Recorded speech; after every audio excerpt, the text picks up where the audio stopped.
Hello everyone, welcome again on your YouTube channel Taming Physics। Students, आज हम लोग नया चैप्टर स्टार्ट कर रहे हैं, प्रॉपर्टीज ऑफ सॉलिड्स। चैप्टर का नाम लिखा हुआ mechanical properties of solids. Actually solids की प्रॉपर्टीज क्या क्या होती हैं ये हमको पढ़ना है। बेसिकली इस चैप्टर के पहले जितना भी आपने मैकेनिक्स पढ़ा वहां बॉडी को हम रिजिड बॉडी मान के चले, यानी बॉडी के ऊपर अगर हम एक्सटर्नल फोर्स लगाएंगे चाहे वो कितना भी लार्ज फोर्स हो, बॉडी का शेप एंड साइज चेंज नहीं होगा। यानी एक्सटर्नल फोर्स लगाएंगे तो बॉडी एक्सेलरेट करेगा। अगर वो एक्सटर्नल फोर्स एक दूसरे को कैंसिल आउट कर रहे हैं यानी नेट एक्सटर्नल फोर्स जीरो है तो बॉडी इक्विलिब्रियम में होगा यानी एक्सेलरेशन जीरो होगा, लेकिन उसका शेप एंड साइज चेंज नहीं करेगा। लेकिन रियल वर्ल्ड में देखें तो ऐसा कोई बॉडी नहीं होता है। आपको ऐसा फील हो सकता है जैसे हम आयरन ले लें, डायमंड ले लें, स्टील ले लें, स्टोन ले लें, तो इसके ऊपर फोर्स अगर हम अप्लाई करें तो आपको देखने में लगेगा कि इसका शेप एंड साइज चेंज नहीं कर रहा। लेकिन ऐसा नहीं है फ्रेंड्स, उस केस में भी शेप एंड साइज चेंज होता है। ये एक अलग का बात है कि वो जो शेप एंड साइज चेंज है वो हम डे टू डे लाइफ में ऑब्जर्व नहीं कर सकते हैं क्योंकि वो इतने स्मॉल अमाउंट में होता है।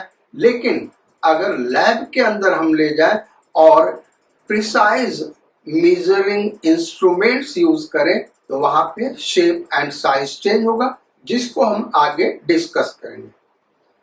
बहुत सारी ऐसी बॉडीज हैं जिनके ऊपर स्मॉल फोर्स लगाए तो शेप एंड साइज चेंज हो जाता है। जैसे रबर ले लें, रबर को खींचे, स्प्रिंग ले लें, स्प्रिंग को कंप्रेस करें या खींचें, या फिर कोई पतला सा लंबा स्टील रॉड है जमीन में गड़ा हुआ है और उसके टॉप एंड को एक तरफ खींचे तो बेंड करता है। पेड़ पौधों की डालियां, उसको अगर हम खींचे तो वो बेंड करता है।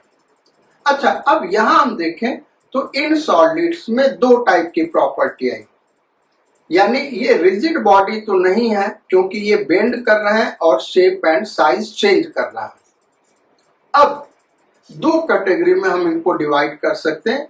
एक वो बॉडी जिनके ऊपर जो फोर्स हम लगा रहे हैं, बेसिकली जो फोर्स हम लगा रहे हैं उसको डिफॉर्मिंग फोर्स कहते हैं। डिफॉर्मिंग इसलिए क्योंकि शेप एंड साइज को डिफॉर्म कर रहा है। डिफॉर्म हम क्या लिख रहे हैं भाई, देखो डिफॉर्म जो एक्सटर्नल फोर्स हम लगा रहे हैं वो क्या कर रहा है, बॉडी के शेप एंड साइज को डिफॉर्म कर रहा है, इसलिए एक्सटर्नल फोर्स को हम डिफॉर्मिंग फोर्स कहते हैं।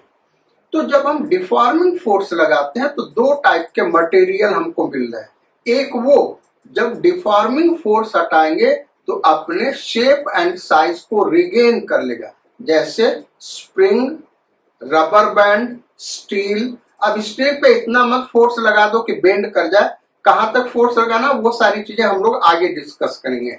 लेकिन इन जनरल हम कह सकते हैं रबर का बॉल है, उसको कंप्रेस करो फिर छोड़ोगे फिर वो स्वेल कर जाता है।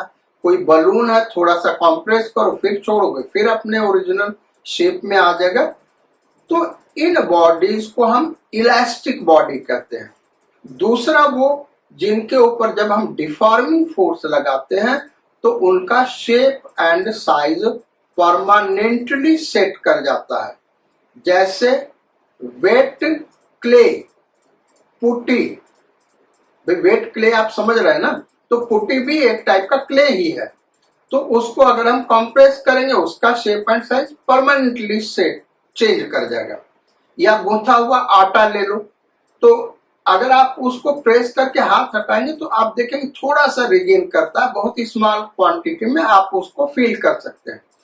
तो इन सब बॉडीज को प्लास्टिक बॉडीज कहा गया और उनके इस प्रॉपर्टी को प्लास्टिसिटी कहा गया। यानी दो टाइप के मटेरियल है, एक इलास्टिक मटेरियल, दूसरा प्लास्टिक मटेरियल। मतलब क्या हुआ कि हम इस चैप्टर में सॉलिड मटेरियल की प्रॉपर्टीज को पढ़ेंगे। इसके पहले हमने सॉलिड मटेरियल को, बॉडी को रिजिड बॉडी माना। रिजिड बॉडी का मतलब ऐसा हुआ कि उस पर कितना भी फोर्स हम लगा दें उसका शेप एंड साइज चेंज नहीं करेगा। उसके साथ दो ही घटनाएं घट सकती है, या तो वो एक्सेलरेट होगा अगर net external force non zero है, या तो फिर वो इक्विलिब्रियम में होगा अगर उस पे नेट एक्सटर्नल फोर्स जीरो है, लेकिन उसका शेप एंड साइज चेंज नहीं करेगा। लेकिन डे टू डे लाइफ में ऐसा नहीं होता है, और इन मटेरियल की प्रॉपर्टी जो इलास्टिसिटी है और प्लास्टिसिटी है, इसका बहुत बड़ा डे टू डे लाइफ में एप्लीकेशन है। जैसे आप व्हीकल्स जो मूव करते हैं उसमें देखेंगे स्प्रिंग लगा हुआ होता है। जो ब्रिजेस बनते हैं उसमें एक पर्टिकुलर इंजीनियरिंग यूज किया जाता है, यानी जो स्टील रॉड है वो बेस में लगाया जाता है, ऊपर कंक्रीट होता है। उस ब्रिज का लेंथ क्या होना चाहिए एक स्लैब का, वो भी इसी रिजिड बॉडी रियल बॉडी से रिलेटेड टॉपिक है, यानी वो सॉलिड प्रॉपर्टी क्या शो कर रहा है उससे पे बेस कर रहा है। अच्छा, उसके अलावा रोड का कंस्ट्रक्शन है, बिल्डिंग का कंस्ट्रक्शन है, वहां पे इन मैकेनिकल प्रॉपर्टीज ऑफ सॉलिड्स का बहुत सारा एप्लीकेशन आता है। बेसिकली जब जो स्टूडेंट्स मैकेनिकल इंजीनियरिंग पढ़ते हैं और सिविल इंजीनियरिंग, उसमें इस चैप्टर को बहुत डिटेल में पढ़ा जाता है, लेकिन यहाँ हम जस्ट इंट्रोडक्टरी रूप में पढ़ेंगे। तो आइए समझते हैं। मटेरियल दो टाइप का है। फर्स्ट इलास्टिक मटेरियल, और उसके प्रॉपर्टी को क्या कहते हैं, इलास्टिसिटी। तो अब इलास्टिसिटी है क्या, डिफिनेशन यहाँ पे लिखा हुआ, देखो आप ये डिफिनेशन लिख लो और ये डिफिनेशन यहां तक लिख लो। इसके बारे में कुछ समझाएंगे, फिर उसके बाद इसको लिखना। आगे की चीजें अभी मत लिखना, ये नहीं कि वीडियो रोक के आपने ये सारा लिख लिया, बीच बीच में जो हम समझाएंगे वो भी लिखना है। तो एक साथ सारा नहीं लिखना, पहले आप यहां से लेके यहां तक नोट कर लो क्या क्या, इलास्टिसिटी और प्लास्टिसिटी। डिफिनेशन बहुत ही इंपॉर्टेंट होते हैं तो उनको नोट डाउन करना जरूरी है। इलास्टिसिटी क्या है, some substances have tendency to regain its original shape and size when deforming force is removed. Such substances are known as elastic and the property is known as elasticity। जैसा कि हमने पहले ही कहा था, कुछ सब्सटेंस क्या होते हैं उस पे डिफॉर्मिंग फोर्स अगर हम अप्लाई कर दें तो वो डिशेप कर जाएंगे, उनका साइज और शेप चेंज कर जाएगा। लेकिन जो ही हम डिफॉर्मिंग फोर्स हटाएंगे वो अपने ओरिजिनल शेप और साइज को गेन कर लेते हैं। ऐसे मटेरियल को हम क्या कहते हैं, इलास्टिक मटेरियल। और उनके इस प्रॉपर्टी को, उनके इस टेंडेंसी को, उनके इस कैपेसिटी को क्या कहते हैं, इलास्टिसिटी। दूसरा डिफिनेशन प्लास्टिसिटी। डिफिनेशन क्या लिखा भाई, देखो some material do not regain its original shape and size when deforming force is removed. Such materials are known as plastic and the property is known as plasticity। यानी कुछ एक ऐसे material हैं जिन पे डिफॉर्मिंग फोर्स लगा के अगर हम रिमूव करें डिफॉर्मिंग फोर्स को तो वो अपने ओरिजिनल शेप एंड साइज को गेन नहीं कर पाते हैं। ऐसे मटेरियल को हम प्लास्टिक मटेरियल कहते हैं और उनके इस प्रॉपर्टी को प्लास्टिसिटी कहते हैं। इलास्टिक मटेरियल का एग्जांपल हमने दिया, rubber, steel, spring, iron, copper, यानी जितने भी मेटल्स हैं एक सर्टेन लिमिट तक इलास्टिक होते हैं। ऐसे ही प्लास्टिक मटेरियल का हमने एग्जांपल दिया, पुट्टी एंड वेट सॉइल। एक सर्टेन लिमिट तक ये पुट्टी और वेट सॉइल एक प्लास्टिक मटेरियल है। यानी कहने का मतलब क्या है कि कोई भी मटेरियल परफेक्टली इलास्टिक नहीं है और कोई भी मटेरियल परफेक्टली प्लास्टिक नहीं है। ये एक आइडियल कंडीशन में डिफिनेशन दिया गया है। जैसे कि कोई भी मटेरियल रिजिड बॉडी नहीं है, लेकिन हम रिजिड बॉडी मान के पहले के चैप्टर्स को पढ़ते रहे। अब मटेरियल में ये इलास्टिक प्रॉपर्टी, प्लास्टिक प्रॉपर्टी, ये आता कैसे, उसको हम समझेंगे। उसके बाद नेक्स्ट टॉपिक पे आएंगे। जैसा हमने कहा कि आप सारी चीजें एक साथ नोट नहीं करें, बस इलास्टिसिटी और प्लास्टिसिटी इस दो चीज को नोट कर लिया आपने। अब इसको हम समझाते हैं इलास्टिक प्रॉपर्टी आती कहाँ, उसके बाद नेक्स्ट टॉपिक पे आएंगे।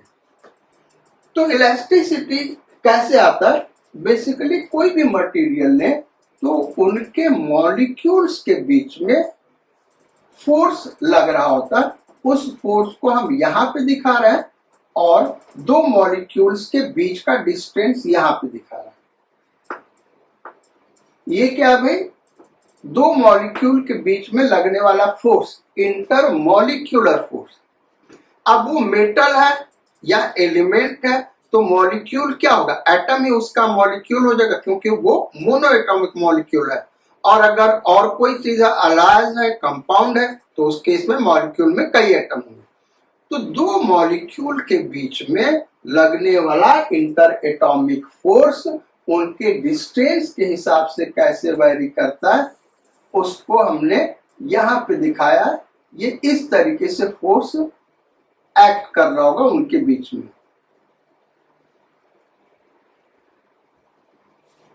ये यानी जब दो मॉलिक्यूल एक मॉलिक्यूल यहाँ पे, एक मॉलिक्यूल यहाँ पे,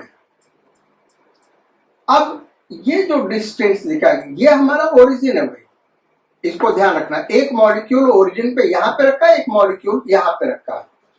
तो जब उनके बीच का डिस्टेंस लार्ज है तो उस केस में फोर्स करीब करीब 0 होगा। ये इस तरीके से ग्राफ जाएगा।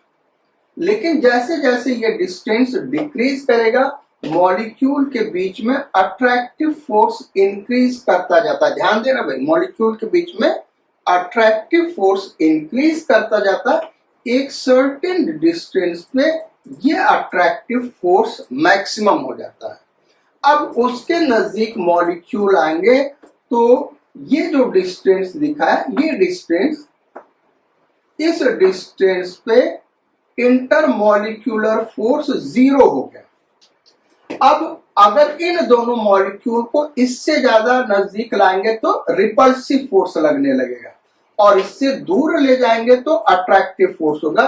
तो ये जो डिस्टेंस दिखा है भाई, मॉलिक्यूल को हम दिखा रहे, दूसरे कलर से आपको दिखा रहे। एक मॉलिक्यूल यहाँ पे है और एक मॉलिक्यूल यहाँ पे है। इनके बीच जो लगने वाला इंटर एटॉमिक फोर्स है वो क्या है? 0 है। इसको हम equilibrium distance between two molecules कहते हैं। अगर डिस्टेंस इससे कम होगा तो रिपल्सिव फोर्स लगेगा, और डिस्टेंस इससे ज्यादा होगा तो अट्रैक्टिव फोर्स लगेगा। तो ये डिस्टेंस हो गया। अब थोड़ा सा डिटेल में और समझे कि ये फोर्सेस किस तरीके से प्लास्टिक प्रॉपर्टी को डेवलप करते हैं। तो किसी भी मटेरियल का एक टुकड़ा ले ले, एक ब्लॉक ले ले, तो सारे मॉलिक्यूल एक दूसरे से ऐसे डिस्टेंस पे अरेंज्ड होते हैं कि किसी भी मॉलिक्यूल पे नेट इंटर एटॉमिक फोर्स 0 होता है। यानी इक्विलिब्रियम में सारे के सारे मॉलिक्यूल कैसे होते हैं भाई? इक्विलिब्रियम में होते हैं। अब इक्विलिब्रियम में होते हैं तो ऐसे, इसको समझाने का एक तरीका बता रहे हैं। ऐसे हमने ले लिया कुछ एक मॉलिक्यूल्स। अब एक मॉलिक्यूल को हम समझा रहे हैं और उसी तरीके से सारे मॉलिक्यूल में होगा। ये जो मॉलिक्यूल है, इसके वजह से, इस मॉलिक्यूल के वजह से फोर्स लग रहा होगा। जैसे स्प्रिंग फोर्स लगाता है वैसे हमने दिखाया इस पे फोर्स लग रहा होगा। और यहाँ ऐसे हो गया, यहाँ ऐसे ये वाला मॉलिक्यूल फोर्स लगा होगा, यहाँ ये मॉलिक्यूल फोर्स लगा रहा होगा। अगर 3D में देखें तो इधर भी एक मॉलिक्यूल होगा, पीछे भी होगा। तो इस तरीके से इस मॉलिक्यूल को अगर हम देखें तो आप ऐसे मान सकते हैं कि 4 स्प्रिंग लगा हुआ इस मॉलिक्यूल पे। अब इस समय इस पे नेट फोर्स 0 है, इक्विलिब्रियम में। यही घटना हर मॉलिक्यूल के साथ हो रहा होगा, हमने एक मॉलिक्यूल पे दिखाया। अब इस मॉलिक्यूल को अगर हम इधर नीचे की ओर खींच दें तो ये क्या होगा, ये वाला मॉलिक्यूल अट्रैक्ट करेगा क्योंकि इक्विलिब्रियम डिस्टेंस बढ़ गया, और ये वाला मॉलिक्यूल रिपेल करेगा क्योंकि इक्विलिब्रियम डिस्टेंस इनके बीच का डिक्रीज कर गया। तो जब हम फोर्स लगाएंगे उसको पोजीशन को चेंज करेंगे। वो जो हमने फोर्स लगाया एक्सटर्नल फोर्स, वो क्या है, डिफॉर्मिंग फोर्स। इस डिफॉर्मिंग फोर्स के वजह से अंदर जो ये फोर्स पैदा हो रहा है मॉलिक्यूल्स के बीच में, इसको रीस्टोरिंग फोर्स कहते हैं। क्योंकि जो ही हम डिफॉर्मिंग फोर्स हटाएंगे, रीस्टोरिंग फोर्स के वजह से ये पुनः अपने ओरिजिनल पोजीशन पे चला जाएगा और इस तरीके से ओरिजिनल शेप एंड साइज को रिगेन कर लेगा। अगर हम सारे मॉलिक्यूल्स को देखें तो सब थोड़ा थोड़ा डिस्प्लेस हुए होंगे, उससे शेप एंड साइज चेंज हो गया होगा।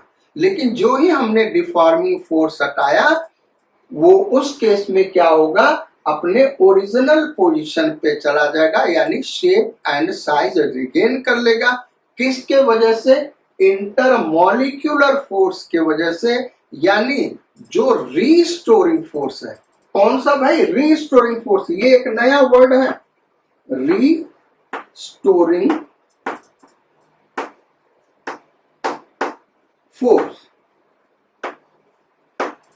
तो जो एक्सटर्नल फोर्स हम बॉडी पे लगा रहे हैं वो क्या है, डिफॉर्मिंग फोर्स। जो एक्सटर्नल फोर्स हमने लगाया वो फोर्स कौन सा है भाई, डिफॉर्मिंग फोर्स। और डिफॉर्मिंग फोर्स लगाने की वजह से बॉडी के मॉलिक्यूल्स के बीच में इंटरमॉलिक्यूलर फोर्स डेवलप होगा, जो कि पहले 0 था, डेवलप होगा। उसी सब मॉलिक्यूल्स का नेट रिजल्टेंट फोर्स ले ले तो ये डिफॉर्मिंग फोर्स है। जब डिफॉर्मिंग फोर्स एक्सटर्नल वो रिस्टोरिंग फोर्स होगा। जितने भी मॉलिक्यूल्स, जब हम डिफॉर्मिंग फोर्स, बेटा पीछे कुछ गलत हम कर गए, जब हम किसी बॉडी पे डिफॉर्मिंग फोर्स लगाते हैं तो बॉडी के मॉलिक्यूल्स के बीच का डिस्टेंस चेंज होता है, अपने इक्विलिब्रियम डिस्टेंस से कुछ अलग डिस्टेंस पे चले जाते हैं, वो ज्यादा हो जाएगा या कम हो जाएगा। तो जो ही हमने डिफॉर्मिंग फोर्स लगाया, मॉलिक्यूल्स के बीच का डिस्टेंस चेंज किया, जिसकी वजह से शेप एंड साइज चेंज किया, और डिस्टेंस चेंज किया तो अभी हमने ग्राफ दिखाया था, इक्विलिब्रियम डिस्टेंस से ज्यादा डिस्टेंस हो गया तो अट्रैक्टिव फोर्स, कम हो गया तो रिपल्सिव फोर्स। इन सारे फोर्स का वेक्टर सम ले ले तो वही क्या होगा, रीस्टोरिंग फोर्स। उसी को हम रीस्टोरिंग फोर्स करें। रीस्टोरिंग क्यों करें इसको, क्योंकि ये मॉलिक्यूल्स लगा रहे हैं एक दूसरे के ऊपर और ये एग्जैक्टली डिफॉर्मिंग फोर्स के इक्वल होगा। क्यों एग्जैक्टली इक्वल होगा, क्योंकि बॉडी ट्रांसलेट नहीं कर रहा, रोटेट नहीं कर रहा, वो बॉडी रेस्ट में है, तो ये दोनों फोर्सेज इक्वल होंगे। जो ही हम डिफॉर्मिंग फोर्स हटाएंगे, रीस्टोरिंग फोर्स की वजह से बॉडी अपने ओरिजिनल शेप एंड साइज को रिगेन कर लेगा। अब कुछ एक मटेरियल में ऐसा होता है, इनको हम इलास्टिक मटेरियल कहते हैं, लेकिन कुछ एक मटेरियल ऐसे होते हैं जिनमें जब हम डिफॉर्मिंग फोर्स लगाते हैं तो जो मॉलिक्यूल्स हैं वो अपने नए पोजीशंस पे चले जाते हैं, और नया पोजीशन इस तरीके से एक दूसरे के साथ मॉलिक्यूल अरेंज करते हैं कि अगेन वो इक्विलिब्रियम डिस्टेंस पे हो जाते हैं। तो उसमें जब हम फोर्स अप्लाई कर रहे होते हैं तब तो वो उसको अपोज करता है, डिफॉर्मिंग फोर्स डेवलप होता है, लेकिन जब हम डिशेप कर देंगे तब उसके बाद वो रिस्टोरिंग फोर्स 0 हो जाता है, क्योंकि सारे के सारे मॉलिक्यूल्स अपने नए पोजीशन को ऐसे एडजस्ट करते हैं कि रिस्टोरिंग फोर्स 0 हो जाता है। क्यों भाई, क्योंकि इक्विलिब्रियम डिस्टेंस पे सारे नए इक्विलिब्रियम डिस्टेंस पे चले जाते हैं और उसके वजह से उनके बीच कोई इंटरमॉलिक्यूलर फोर्स नहीं लगता, यानी डिफॉर्मिंग फोर्स डेवलप ही नहीं होता है। तो जब हम एक्सटर्नल फोर्स हटा देंगे तो उसके बाद वो अपने ओरिजिनल शेप एंड साइज को रिगेन नहीं कर पाएगा। अब हम आगे जो कुछ भी पढ़ेंगे वो प्लास्टिक मटेरियल के लिए नहीं पढ़ेंगे, प्लास्टिसिटी के लिए नहीं पढ़ेंगे। हम इलास्टिक मटेरियल के बारे में पढ़ेंगे और उसके इलास्टिक प्रॉपर्टी यानी इलास्टिसिटी के बारे में पढ़ेंगे, क्योंकि उसी का एप्लीकेशन इंजीनियरिंग में होता है। वो इंजीनियरिंग आप कोई भी ले लें, आप बिल्डिंग ले लें, रोड ले लें, ब्रिज ले लें, सिंपल सा फैन ले लें, एरोप्लेन ले लें, उसके स्ट्रेंथ के ऊपर, उसका ड्यूरेबिलिटी के ऊपर, सेफ्टी फैक्टर के ऊपर बहुत सारे इंजीनियरिंग के एप्लीकेशंस हैं इन मैकेनिकल प्रॉपर्टीज ऑफ सॉलिड्स का, यानी इलास्टिक प्रॉपर्टी को हम डिटेल में पढ़ेंगे। अब इलास्टिक प्रॉपर्टी को स्टडी करने के लिए कुछ एक टेक्निकल टर्म्स हैं, उनको पहले समझना होगा, फिर हम आगे बढ़ेंगे। तो जो टेक्निकल टर्म है, दो टेक्निकल टर्म पहले हम डिस्कस करेंगे, स्ट्रेन और उसके बाद स्ट्रेस। देखो भाई, ये लिखा है स्ट्रेस और ये स्ट्रेन। तो स्ट्रेन और स्ट्रेस को डिस्कस करेंगे, फिर धीरे धीरे हम लोग आगे बढ़ेंगे। अब स्ट्रेन होता क्या है? Strain developed in a body is defined as change in dimension of the body to the original dimension of the body. Technical word है बेटा, ध्यान से देखना क्या कर रहा है। स्ट्रेन कैसे डिफाइन कर रहा है? Strain developed in a body is defined as change in dimension. Dimension का मतलब उसके लेंथ में, ब्रेड्थ में, हाइट में, वॉल्यूम में, ये डायमेंशंस में जो चेंज होगा, तो change in dimension of the body to the original dimension of the body, यानी change in length upon original length, change in volume upon original volume. इसी रेशियो को हम क्या कहते हैं? स्ट्रेन।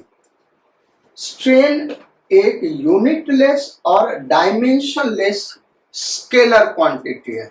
यूनिटलेस और डायमेंशनलेस क्यों है? क्योंकि हम सेम डायमेंशंस का डिवीजन कर रहे हैं। Change in dimension upon original dimension, जैसे change in length upon original length, change in volume upon original volume. तो डायमेंशंस क्या है? सेम है, इसलिए इसका यूनिट नहीं होगा और कोई डायमेंशन भी नहीं होगा। अब ये स्ट्रेन तीन टाइप का होता है। क्या है भाई? स्ट्रेन तीन टाइप का है। पहला एक्सियल स्ट्रेन, यहां से एक्चुअली आप change in dimension upon original dimension का मतलब क्या है, यह आपको समझ में आएगा। तो स्ट्रेन तीन टाइप का है। पहला एक्सियल स्ट्रेन, कैसे डिफाइन करते हैं? Is defined as change in length to the original length of the body, यानी डायमेंशन वर्ड की वजह से स्ट्रेन में जो डायमेंशन वर्ड यूज कर रहे थे, वहीं पे डायमेंशन के जगह हमने क्या लिख दिया? लेंथ लिख दिया। तो वो एक्सियल स्ट्रेन का डिफिनेशन हो गया। स्ट्रेन को एप्सिलॉन से, हम पूरे लेक्चर में एप्सिलॉन से रिप्रेजेंट करेंगे। एप्सिलॉन, ये हो गया भाई एप्सिलॉन। देखो इसको लिख भी दे, नहीं तो आपको समझ में नहीं आएगा हम क्या बोल रहे हैं। एप्सिलॉन। तो स्ट्रेन को एप्सिलॉन से रिप्रेजेंट करते हैं। अब तीन टाइप का स्ट्रेन है। पहला axial strain is defined as change in length to the original length of the body epsilon subscript a, यानी axial strain is equal to delta L upon L, यानी change in length upon original length। तो यहां से आप देखिए इसका unit क्या हो गया भाई? यूनिटलेस और डायमेंशनलेस हो गया। इसीलिए हमने पहले कहा था ये यूनिटलेस और डायमेंशनलेस क्वांटिटी है। अब इसको थोड़ा सा और डिटेल में समझिए, ये क्या कह रहा है। जैसे सपोज करो एक वायर है। क्या भाई? एक वायर है, ये यहाँ पे इसको बांध दिया है और वायर का लेंथ L है। वायर का लेंथ क्या? L है।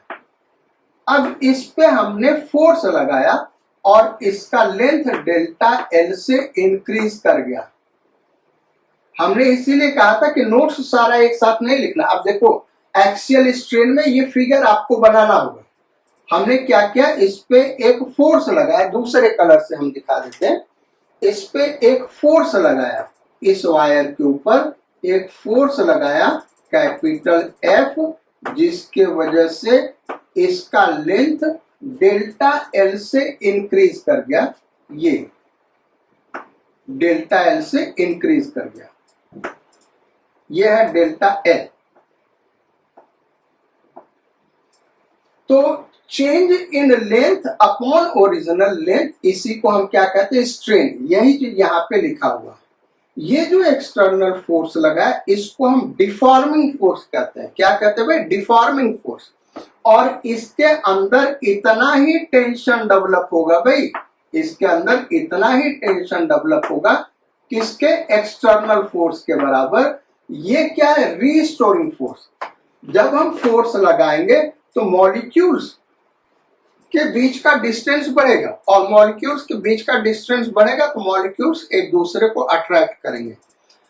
मॉलिक्यूल्स का नेट अट्रैक्टिव फोर्स का वेक्टर सम ही ये टेंशन दिख रहा है यहाँ पे आपको। तो ये T क्या है यहाँ पे, रीस्टोरिंग फोर्स, और ये F क्या है, डिफॉर्मिंग फोर्स। ये एक दूसरे के इक्वल है। तो जब हम डिफॉर्मिंग फोर्स लगा रहे हैं तो वायर के लेंथ में चेंज हो रहा है, तो change in length upon original length, यही इस वायर का स्ट्रेन हो गया। फोर्स जितना बढ़ाएंगे वो स्ट्रेन प्रैक्टिकली आप सोच सकते हैं वो इंक्रीज करता जाएगा। अच्छा, दूसरा एग्जांपल आपको लेते हैं। सपोज कर लो ये कोई कॉलम ले ले। कॉलम का मतलब कोई सिलिंड्रिकल बॉडी, समझ रहे, कॉलम। कॉलम आपने देखा होगा ब्रिजेस वगैरह में या मेट्रोज में, मेट्रो जो ऊपर ऊपर मेट्रो है तो कॉलम के ऊपर ही तो वो मेट्रो चलती है ना। कॉलम लगा होता है जमीन पे, इस टाइप का, यहाँ पे हम दिखा रहे हैं, इस टाइप का सिलिंड्रिकल बॉडी होता है, इसको हम कॉलम कहते हैं। अब इस कॉलम के ऊपर ये ग्राउंड से कनेक्टेड है, इसका लेंथ L है। अब इसके ऊपर अगर हम लोड दें, फोर्स अप्लाई करें, जब फोर्स अप्लाई करेंगे तो इस कॉलम का लेंथ चेंज कर गया और ये डेल्टा एल से लेंथ डिक्रीज कर जाएगा। भाई कॉम्प्रेसिव फोर्स लगा रहा है ना, तो ये डेल्टा एल से लेंथ डिक्रीज कर गया। हमने क्या लगा इस पे, कॉम्प्रेसिव फोर्स लगा, ऊपर से ऐसे फोर्स अप्लाई किया, कोई लोड अप्लाई किया, तो इसका लेंथ डिक्रीज कर गया। यहां पे भी जो स्ट्रेन डेवलप हुआ डेल्टा एल अपॉन एल, मतलब कि delta L increase in length भी हो सकता है, delta L decrease in length हो सकता है। तो इस रेशियो को हम स्ट्रेन कहते हैं। जैसे जैसे डिफॉर्मिंग फोर्स हम इंक्रीज करते जाएंगे हमारा स्ट्रेन इंक्रीज करेगा। जब भी हम डिफॉर्मिंग फोर्स लगाएंगे तो अंदर एक रीस्टोरिंग फोर्स डेवलप होगा, उसको हम यहाँ पे कॉम्प्रेसिव फोर्स हमने लगाया तो ये फोर्स ऊपर की ओर डेवलप होगा, इसको C से हम रिप्रेजेंट कर रहे हैं, रीस्टोरिंग फोर्स, ये ऊपर की ओर लगाएगा। तो जब हम इस फोर्स को हटाएंगे तो ये ओरिजिनल लेंथ को रिगेन कर लेगा, यानी डेल्टा एल 0 हो जाएगा। यहाँ पे डिफॉर्मिंग फोर्स हटाएंगे तो ये डेल्टा एल 0 हो जाएगा, वायर का लेंथ वही हो जाएगा। अब आप कहेंगे कि भाई स्टील वायर का तो लेंथ सर नहीं बढ़ता है, प्रैक्टिकली हम देखते हैं, वो अलग बात है, हमने शुरू में ही कहा था। लेकिन अगर इसको हम माइक्रोस्कोप से ऑब्जर्व करेंगे, लैब में ले जाके ये एक्सपेरिमेंट करेंगे, वायर का लेंथ इंक्रीज करता है। हाँ, रबर बैंड का इंक्रीज करता है, वो डे टू डे लाइफ में देखे। ऐसे ये जो कंक्रीट का कॉलम है, आप डायरेक्ट ऑब्जर्व करेंगे ये लेंथ बढ़ता हुआ नहीं दिखेगा, इतना कम होता है, वो 0.1 mm के ऑर्डर का या उससे कम होता है, इसलिए आपको नहीं दिखेगा। लेकिन माइक्रोस्कोप से इस चीज को ऑब्जर्व किया जा सकता है और ब्रिजेस में ये सारी चीजें ऑब्जर्व की जाती हैं। तो ये क्या हो गया भाई, स्ट्रेन। एक्सियल स्ट्रेन दो टाइप का होता है, ये टेंसाइल स्ट्रेन कहलाएगा। ये क्या कहलाएगा भाई, टेंसाइल स्ट्रेन। टेंसाइल, ये वर्ड लिख लेना भाई। एक्सियल स्ट्रेन दो टाइप का होता है, ये टेंसाइल स्ट्रेन, यहाँ पे delta L upon L tensile strain कहलाएगा, और यहाँ पे delta L upon L compressive strain कहलाएगा। कॉम्प्रेसिव क्यों? उसका रीजन है, रीजन ये है कि यहाँ पे टेंशन डेवलप हो रहा है, यहाँ पे टेंशन डेवलप हो रहा है, तो टेंशन की वजह से जो स्ट्रेन डेवलप हुआ टेंसाइल स्ट्रेन, कॉम्प्रेसिव फोर्स की वजह से जो स्ट्रेन डेवलप हुआ कॉम्प्रेसिव स्ट्रेन। तो एक्सियल स्ट्रेन हमने डिफाइन कर दिया, दो टाइप का होता है, टेंसाइल स्ट्रेन और कॉम्प्रेसिव स्ट्रेन। इसको आप लिख लेना, ये फिगर ड्रॉ कर लो। अब हम आगे आते हैं, नेक्स्ट टाइप पे चलते हैं। एक्सियल स्ट्रेन के अलावा क्या होता है? तो दूसरा टाइप वॉल्यूम स्ट्रेन।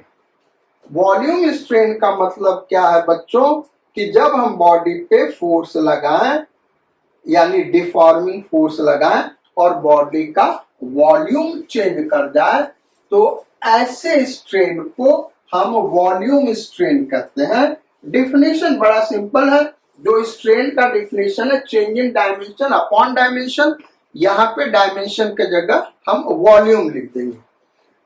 तो volume strain is defined as change in volume to original volume. Strain को एप्सिलॉन से रिप्रेजेंट करते, तो एप्सिलॉन, और चूंकि वॉल्यूम स्ट्रेन निकाला इसलिए वी सबस्क्रिप्ट लिख दिया। फॉर्मूला क्या होगा? Delta V upon V. Figure बना के इसको हम समझाते हैं। हमारे पास कोई बलून है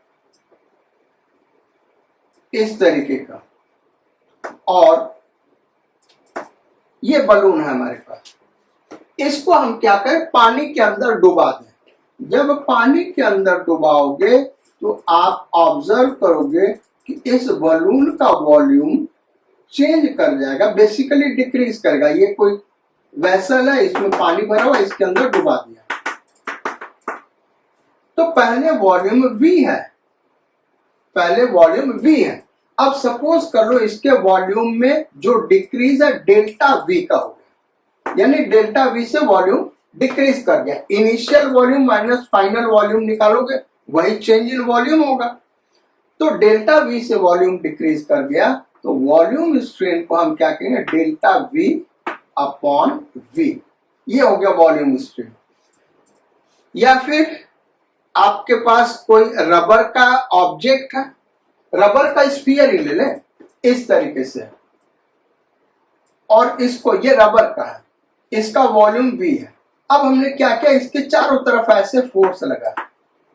वॉल्यूम चेंज करने के लिए भाई चारों तरफ फोर्स लगाना होगा। जैसे इसका वॉल्यूम क्यों चेंज हुआ, क्योंकि प्रेशर के वजह से इस पे चारों तरफ से ऐसे फोर्स लग रहा है, और इस वजह से ये कॉम्प्रेस हो रहा है, इसके पूरे वॉल्यूम में चेंज आया है, इसलिए हम इसको वॉल्यूम स्ट्रेन करें। तो ऐसे ये बॉल है, चारों तरफ से हम फोर्स लगाए, और फोर्स लगाए तो सपोज कर लो इसका जो नया बाउंड्री है वो ये हो गया इस तरीके से। तो अब क्या हो गया भाई, दिख रहा फिगर में वॉल्यूम डिक्रीज क्या है, वो जो डिक्रीज इन वॉल्यूम है उसको हम डेल्टा V मान ले। तो डेल्टा V अपॉन V को क्या कहते हैं, volume strain. Again same physical quantity का रेशियो है, इसलिए ये यूनिटलेस एंड डायमेंशनलेस होगा। थर्ड पे आते हैं हम लोग। थर्ड टाइप क्या है, तो अभी तक हम लोगों ने देखा कि लेंथ में चेंज हुआ, वॉल्यूम में चेंज हुआ।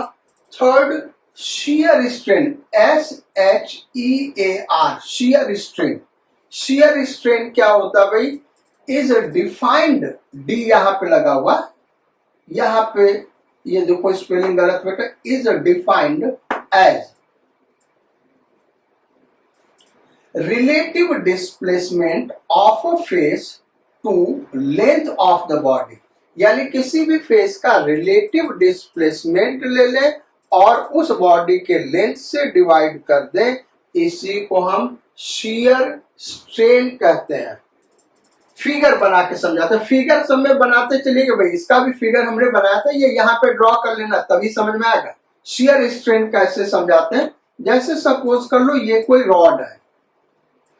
अब ये रॉड तो बहुत मोटा है, आपको देखने में कहेंगे कि सर ये तो रॉड है ही नहीं, ये सिलेंडर, तो सिलेंडर ही ले लो यार, ये कोई सिलेंडर है ऐसे, ठीक है। अब इसके टॉप पे हम ऐसे फोर्स लगाए, यानी हमने क्या किया कि टॉप पे ऐसे इधर की ओर फोर्स लगा दिया ऐसे, तो ये थोड़ा सा उधर डिस्प्लेस होगा। Is defined as the relative displacement of a face. एक फेस हमने फिक्स किया है और दूसरा फेस, ये वाला फेस, टॉप वाला फेस क्या फ्री है, तो इस फ्री फेस का इस फिक्स्ड फेस के रिस्पेक्ट में जो डिस्प्लेसमेंट है उसी को हम रिलेटिव डिस्प्लेसमेंट कर रहे हैं, नया फिगर बना रहे हैं। ये जब फोर्स लगा तो सपोज कर लो जो बॉडी है उसका इस सिलेंडर का नया जो शेप है वो इस तरीके से आ गया। कैसे हो गया भाई? ऐसे हो गया, ये नया शेप हो गया, ये हो गया जब हमने फोर्स लगाया। तो रिलेटिव डिस्प्लेसमेंट ये हुआ, relative displacement of a face, ये डेल्टा एक्स है। ये देखो यहां पहले एज यहां था, फिर यहां चला गया, डेल्टा एक्स, वही डेल्टा एक्स यहां भी वही होगा, ये डेल्टा एक्स, डेल्टा एक्स। तो रिलेटिव डिस्प्लेसमेंट ऑफ फेस किस के रिस्पेक्ट में? फिक्स्ड फेस के रिस्पेक्ट में, और इस दोनों के बीच का डिस्टेंस जो है उसी को हम लेंथ ऑफ द बॉडी कह रहे हैं। क्या करें? उसी को लेंथ ऑफ द बॉडी। तो shear strain का is defined as a relative displacement of a face to the length of the body delta x upon L। इसको हम क्या कहते हैं? shear strain। इसको और भी फॉर्म में लिखा जा सकता है, ये एंगल हम थीटा मान लें, ये एंगल हम थीटा मान लें जो कि बहुत ही स्मॉल होगा। तो shear strain अगर हम देखें, ये फार्मूला आपको नोट करना भाई, हमने एक फार्मूला दिया, यहाँ दो फार्मूला हम और दे रहे हैं आपको बेटा, ये भी फार्मूले आप नोट करेंगे विद फिगर। तो डेल्टा एक्स अपॉन एल इस फिगर में देखें तो है क्या? tan थीटा, यानी shear strain tan थीटा के बराबर होगा, जहां पे थीटा क्या है? जिस एंगल से बॉडी का फेस बेंड किया है।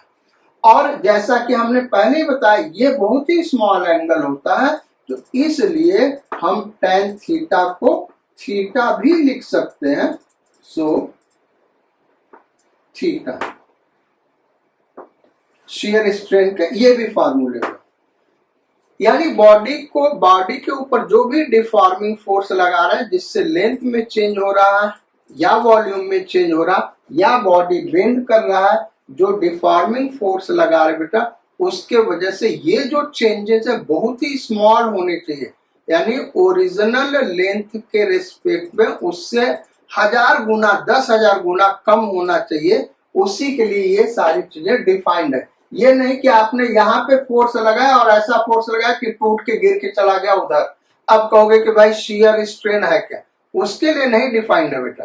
तो इसका लिमिट क्या होगा, कहां तक ये चीजें डिफाइंड है, वो आगे अभी हम डिस्कस करेंगे। यहाँ पे तो केवल डिफिनेशन डिस्कस कर रहे हैं। तो ये हो गया shear strain। तो 3 टाइप के स्ट्रेन हमने डिस्कस कर लिए। अब स्ट्रेन जब हमने डिस्कस कर लिया, नेक्स्ट टॉपिक है स्ट्रेस। स्ट्रेस क्या होता है? Is defined as restoring force per unit area. याद रखिए हमने जितने भी स्ट्रेन डिफाइन किए हर केस में रीस्टोरिंग फोर्स डेवलप हो रहा था। हम एक्सटर्नल फोर्स लगा रहे थे तो बॉडी इलास्टिसिटी की वजह से अपने अंदर रीस्टोरिंग फोर्स डेवलप कर रहा था। वही restoring force per unit area क्या कहलाता भाई? स्ट्रेस कहलाता है। तो अब ये स्ट्रेस भी 3 टाइप का होता है, यानी स्ट्रेन तभी डेवलप होगा जब स्ट्रेस लगेगा, स्ट्रेन तभी डेवलप होगा जब स्ट्रेस लगेगा। और स्ट्रेस क्या है भाई? Restoring force per unit area. ये इसका यूनिट क्या होगा? तो फोर्स अपॉन एरिया है। स्ट्रेस को सिग्मा से रिप्रेजेंट करते हैं। ये देखो सिग्मा का नोटेशन है, sigma is equal to F upon A. In general हम कहें तो स्ट्रेस का फार्मूला ये है। यहाँ पे एफ क्या है, रीस्टोरिंग फोर्स है, और रीस्टोरिंग फोर्स क्या होता है भाई, इंटरमॉलिक्यूलर फोर्सेस का वेक्टर सम, यानी अंदर उस बॉडी के अंदर खुद मॉलिक्यूल से लगा रहा है। तो इसका यूनिट हो गया न्यूटन फोर्स का, और पर मीटर स्क्वायर ये इसका यूनिट हो गया, हमारे स्ट्रेस का यूनिट न्यूटन पर मीटर स्क्वायर होगा। तो आप देखें एक प्रकार से तो ये प्रेशर जैसा है, क्या है, जैसे प्रेशर, वहां पे normal force per unit area होता, यहाँ पे restoring force per unit area unit हो गया न्यूटन पर मीटर स्क्वायर। जैसे स्ट्रेन 3 टाइप का होता है, वैसे ही स्ट्रेस भी 3 टाइप का होता है। पहला लॉन्गिट्यूडिनल स्ट्रेस, जैसे लॉन्गिट्यूडिनल स्ट्रेन, अभी एक्सियल स्ट्रेन जो लिखा था बेटा उसको नोट कर लेना, एक्सियल स्ट्रेन का दूसरा नाम है लॉन्गिट्यूडिनल स्ट्रेन। ऐसे ही लॉन्गिट्यूडिनल स्ट्रेस का दूसरा नाम है एक्सियल स्ट्रेस, क्योंकि एक्सिस के अलोंग ये रीस्टोरिंग फोर्स लग रहा है। कह रहा है कि is defined as axial restoring force per unit cross sectional area of a body.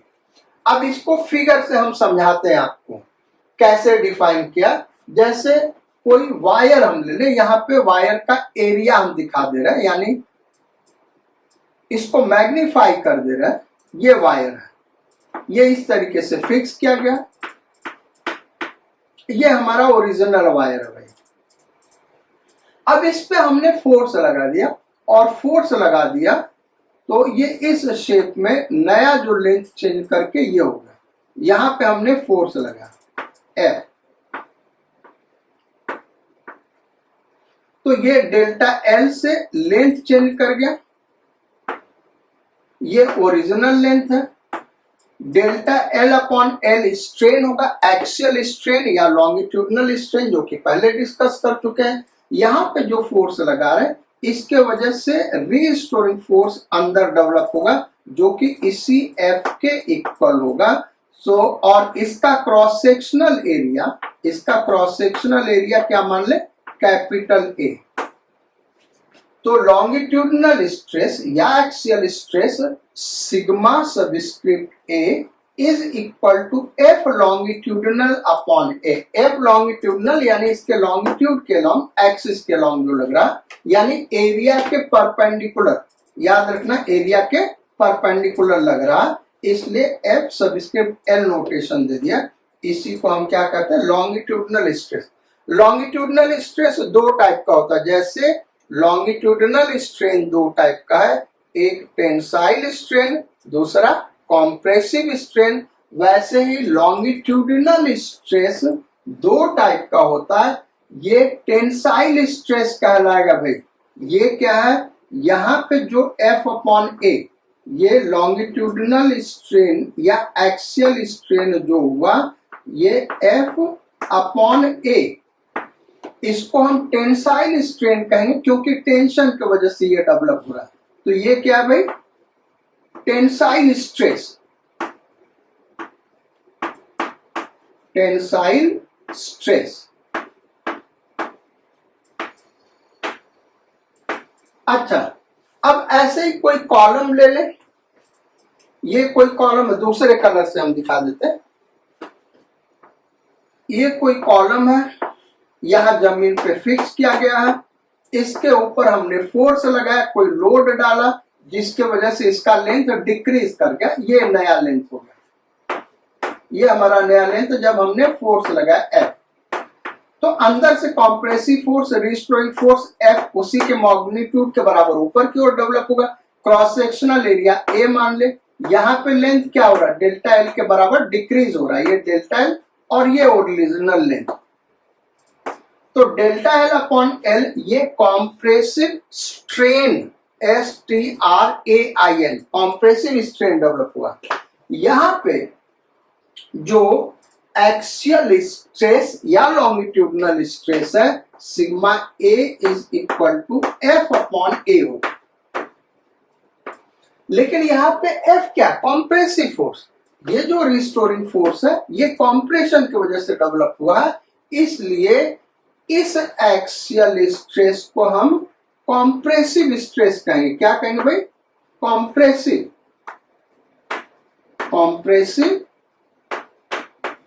Stress. यानी जो लॉन्गिट्यूडनल स्ट्रेस या एक्सियल स्ट्रेस है ये दो टाइप का होता है, पहला टेंसाइल स्ट्रेस, दूसरा कॉम्प्रेसिव स्ट्रेस। फिगर साथ में बना लीजिएगा, अदरवाइज चीजें समझ में नहीं आएंगी। दूसरा वॉल्यूम स्ट्रेस। वॉल्यूम स्ट्रेस क्या है?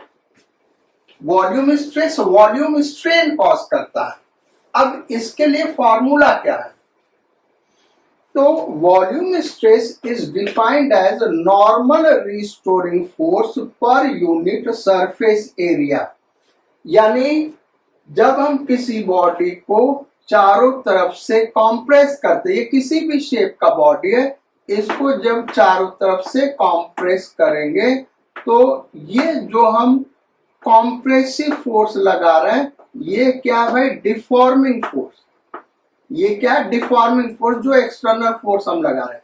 अब रिजिड बॉडी नहीं है, रियल बॉडी है, तो इसका वॉल्यूम डिक्रीज करेगा, और इसका वॉल्यूम डिक्रीज करेगा तो that delta V upon V volume strain हुआ, जो कि हम ऑलरेडी पढ़ चुके हैं। इस डिफॉर्मिंग फोर्स के वजह से अंदर की ओर इतना ही फोर्स बाहर की ओर पैदा होगा, और इसको हम रीस्टोरिंग फोर्स कहेंगे। तो यही restoring force per unit area, ये जो रीस्टोरिंग फोर्स डेवलप हो रहा है पर यूनिट एरिया, सपोज कर लो हम यहाँ पे स्मॉल एरिया इसका, इस पार्ट का ले लें स्मॉल एरिया, और इसको हम ए मान लें, और ये जो रिस्टोरिंग फोर्स है ये एफ हम मान लें। तो वॉल्यूम स्ट्रेस क्या है? It is equal to normal force per unit area, यानी वो प्रेशर के बराबर हो जाएगा। भाई वॉल्यूम स्ट्रेस क्या होगा? Normal force, volume stress normal force restoring force per unit area. तो ये क्या हो गया? प्रेशर के इक्वल होगा, यानी बाहर से जो प्रेशर लग रहा होगा वही अंदर से बाहर की ओर प्रेशर लग रहा होगा, तो इसको हम क्या कहेंगे? Volume stress. थर्ड आ गया शियर स्ट्रेस। शियर स्ट्रेस कैसे डिफाइन करते भाई? Is defined as restoring tangential force per unit cross sectional area. जो वॉल्यूम स्ट्रेस पढ़ा है यहाँ पे वो फिगर आपको बना लेना है, ये प्रेशर के इक्वल होगा। अगर बाहर से प्रेशर P लग रहा है बेटा, एक्सटर्नल जो डिफॉर्मिंग प्रेशर है P है, तो जो वॉल्यूम स्ट्रेस होगा वो इसी P के बराबर होगा। यानी वॉल्यूम स्ट्रेस अगर बॉडी का डायमेंशन दिया नहीं है तो हम मान लेंगे वॉल्यूम स्ट्रेस हर जगह सेम है। अदरवाइज मान लो पानी का लेवल यहाँ तक है या लिक्विड का लेवल यहाँ है, तो यहाँ पे वॉल्यूम स्ट्रेस कम होगा, और जैसे जैसे नीचे जाओगे वॉल्यूम स्ट्रेस इंक्रीज करता जाएगा। लेकिन बॉडी का डायमेंशन नहीं दिया तो हम ये मानकर चलेंगे कि वॉल्यूम स्ट्रेस हर जगह क्या लग रहा? सेम लग रहा है। आप लोगों को जो क्वेश्चन करना वो इसी टाइप का करना है, वॉल्यूम स्ट्रेस हर जगह सेम लेके चलेंगे, जो कि एक्चुअली रियल सिचुएशन में ऐसा होगा नहीं। तो ये हो गया वॉल्यूम स्ट्रेस। शियर स्ट्रेस, ये कोई रॉड है, डायमेंशन हम इसका दिखा रहे हैं ऐसे है। ये क्यूब हो सकता है, कॉलम हो सकता है, क्यूबॉइड हो सकता है, सिलेंडर हो सकता है, ये इसका फ्री एंड है। क्या करा कि is defined as restoring tangential force per unit cross sectional area. इसका cross sectional area capital A मान लें। अब इस पे हम टेंजेंशियल फोर्स इधर की ओर लगा रहे हैं, इधर की ओर लगा रहे हैं, तो ये बेंड करेगा।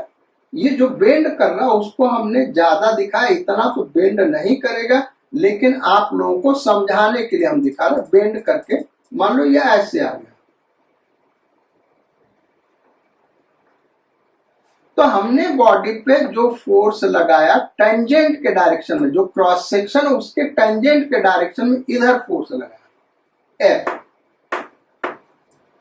तो इतना ही टेंजेंशियल रीस्टोरिंग फोर्स इस डायरेक्शन में डेवलप होगा, इस डायरेक्शन में डेवलप होगा।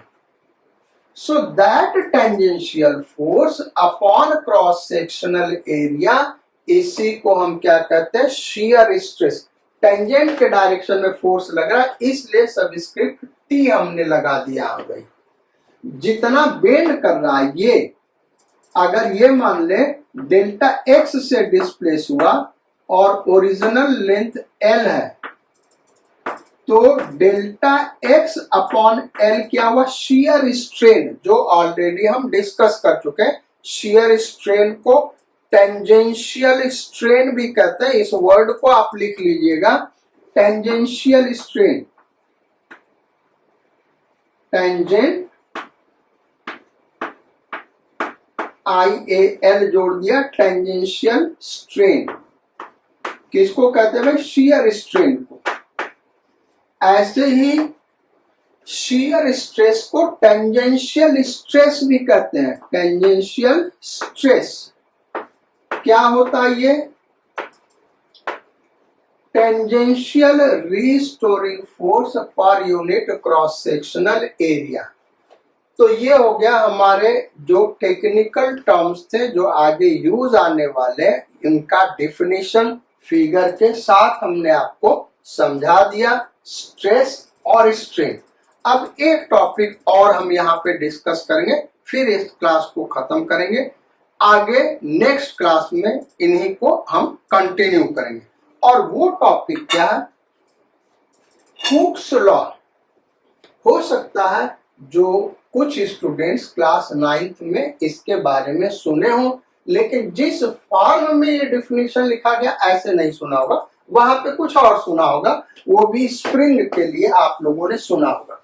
तो हुक्स लॉ है क्या, बड़ा ही इंपॉर्टेंट लॉ है। इसी के स्पेशल केसेस आगे करेंगे, हुक्स लॉ को ही आगे बहुत डिटेल में हम लोग को पढ़ना है।